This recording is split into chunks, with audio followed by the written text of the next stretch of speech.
It was Nehru idea that India should not become a sole democracy but it should become a republic as well. So इसलिए it took them 2 years, 11 months and 7 days to constitute a constitution.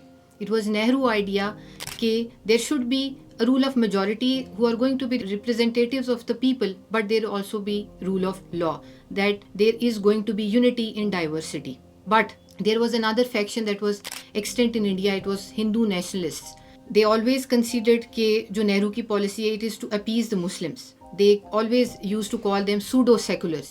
तो ये ideology 1951 में जब constitution बना, उसी time एक Indian constituent assembly के member थे. His name was Shyama Prasad Mukherjee. उन्होंने भारतीय जनसंघ की बुनियाद रखी.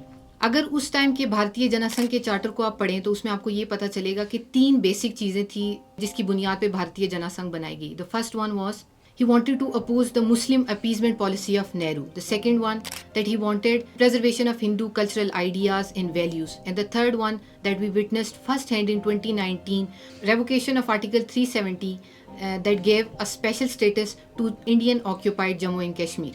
So from the beginning, Kashmir had been an integral part of the Hindu nationalist ideology.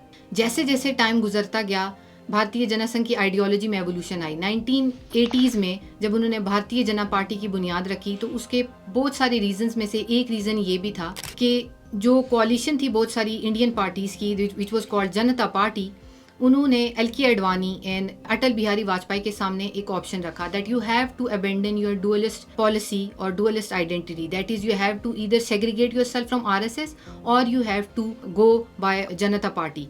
So what L K. Advani and Vajpayee decided, उन्होंने जनता पार्टी को छोड़ दिया और भारतीय जनता पार्टी की बुनियाद रखी. उसके मैनिफेस्टो में 3 बहुत अहम चीज़ें हैं जो आज तक उनके मैनिफेस्टो में हैं, और बहुत सारी चीज़ें. It was a checklist and they have checked most of the things. The first thing was a uniform civil code for India. The second thing, it was the revocation of article 370 that gave a special status to Jammu and Kashmir.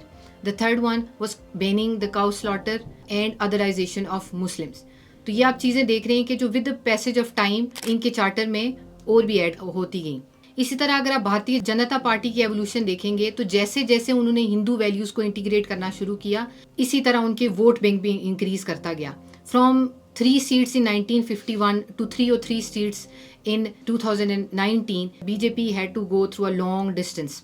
और उसमें बहुत सारे symbols हैं जो उन्होंने use किए. One was रथ यात्रा, the other was एकता यात्रा, and there was Ram Janmabhoomi movement and the demolition of Babri mosque. One important point here is in 1992 when Babri Masjid was demolished by Hindu nationalists. It was in 2019 then Manmohan Singh, and there was a Chief Justice of India who was Liberhan. There was a report, it was called Manmohan Singh Liberhan report in 2009 that established Narendra Modi, Murli Manohar Joshi and 68 other BJP members as culpable for the demolition of Babri Masjid and the riots that occurred in India. But in 2020 हमने ये देखा कि 30 सितंबर 2020 को इसी report जो मनमोहन और Liberhan report थी, supreme court ने इस पे फैसला दिया कि the parties who are culpable they exonerated them of all the crimes that they have committed in 1992. So the other changes that India is going through is 1966 India established that the civil servants would have no linkage with RSS. But in 2014, you can see that most of the civil servants, they publicly proclaim that they are affiliated with RSS or they have indirect links with RSS. Another landmark change that India has witnessed in the recent years is the judiciary. Judiciary is the cardinal pillar of safeguarding the constitution and the democracy of any country. Multiple cases have been reported. There is Loya case, there is Subramaniam case, there is a delay in the appointments of the judges, there is appointment of judges on personal and vested interests. So there is a long list that goes on. So the world needs to think, is India still the world's biggest democracy? Or as Christophe Jaffalo in his recent book has pointed out, that it is transitioning towards an electoral authoritarianism. We need to think about it. The world needs to think about it.